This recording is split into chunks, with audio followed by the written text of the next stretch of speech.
Primeiros relatos sobre Jesus de Nazaré, sobre sua vida, morte e ressurreição, foi escrito por um homem chamado Lucas. Nós conhecemos esse relato como o Evangelho de Lucas, mas Lucas continua a história e no segundo volume, chamado Livro de Atos. Este livro gira em torno do que Jesus continuou fazendo após a sua ressurreição. Atos começa com os discípulos reunidos com Jesus, que acabaram de voltar à vida. É algo incrível de se imaginar. E durante a semana, o Jesus ressurreto continua ensinando a eles sobre o seu reino de cabeça para baixo, a nova criação que ele iniciou através da sua morte e ressurreição. Isto é algo emocionante, os discípulos estavam prontos para divulgar o seu reino para o mundo. No entanto, Jesus manda que eles aguardem e permaneçam em Jerusalém até receberem um novo tipo de poder, e assim possam ser fiéis testemunhas de Jesus e do seu reino.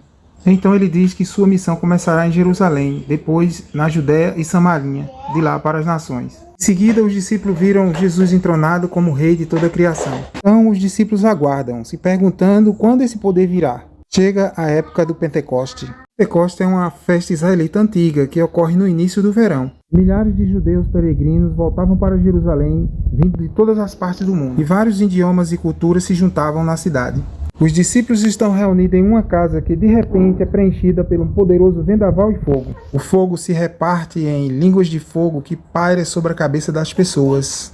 Mas o que é tudo isso? Lucas está tocando num tema repetido do Antigo Testamento, quando Deus se manifestou de forma parecida no Monte Sinai. Ele fez uma aliança com Israel e lhes deu os 10 mandamentos. Mais tarde, quando a glória de Deus se manifestou em forma de uma coluna de fogo, ela preencheu o tabernáculo quando Deus veio habitar entre eles. Mas era somente uma coluna de fogo, não muitas. E isto mesmo, Lucas está apontando um fato importante aqui. Esta é a presença pessoal de Deus no templo. O Espírito de Deus que foi predito pelos profetas de Israel. E agora iria habitar no novo templo do corpo de Jesus, ou seja, o seu povo. E se tornaram pequenos templos móveis, onde agora Deus iria habitar. E eles agora começaram a contar histórias sobre Jesus em idiomas que não conheciam antes. Mesmo assim, os visitantes conseguem entendê-los. O que estava acontecendo? Bem, Pedro se levanta e explica que esse é o cumprimento da esperança de Israel com base nas Escrituras. O plano de Deus foi sempre usar a família unificada de Abraão para trazer paz e justiça ao mundo. Mas as tribos de Israel haviam se espalhado por causa do exílio. Agora, aqui no Pentecoste, representantes de todas as tribos se reúnem e são apresentados ao seu Messias, o Jesus crucificado e ressuscitado, que agora possam se tornar o povo restaurado de Israel. E milhares deles começam a seguir o caminho de Jesus, o que nos leva ao relato de Lucas sobre os 2 templos. Ao templo que Herodes construiu em Jerusalém, onde os discípulos de Jesus vão adorar com os israelitas. Mas agora também é o templo de Jesus que consiste em pessoas. Esse templo está se reunindo em lares por toda Jerusalém. E essas pessoas estavam vivendo suas vidas de uma maneira radicalmente nova. Certo, pense nisso. Muitos desses peregrinos não são de Jerusalém. Eles formaram estas novas famílias onde todos dependiam um dos outros. Sim, as pessoas estavam vendendo suas coisas e cuidando dos pobres que viviam entre elas. Elas tomavam as refeições juntas, faziam suas orações diárias juntas. Elas estavam aprendendo com os apóstolos o que significava viver como que Jesus fosse o verdadeiro rei do mundo.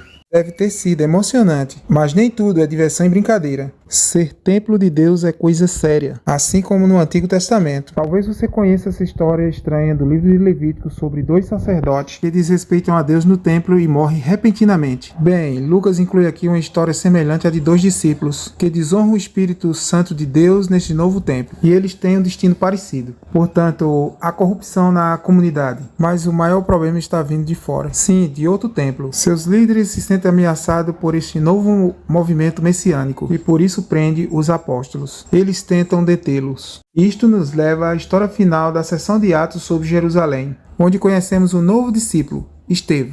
Ah, sim, Estevão. Ele é incrível. Ele se destaca como líder entre os discípulos para servir aos pobres. Ele ia aos pátios dos templos para ensinar as pessoas sobre o caminho de Jesus. Os líderes do templo prendem Estevão e encontram falsas testemunhas para acusar de desonrar Moisés, de ser um terrorista que está ameaçando o templo. Em resposta a isso, Estevão faz um discurso poderoso sobre como toda aquela situação era previsível. Sim, ele recontou toda aquela história do Antigo Testamento, destacando como José, Moisés e os profetas, pessoas que foram constantemente rejeitada e perseguida pelo seu próprio povo. Israel tem resistido o representante de Deus há séculos. Portanto, rejeitam a Jesus e a seus seguidores, que é uma rejeição ao seu próprio Deus. Eles ficam furiosos e começam a executar Estevão.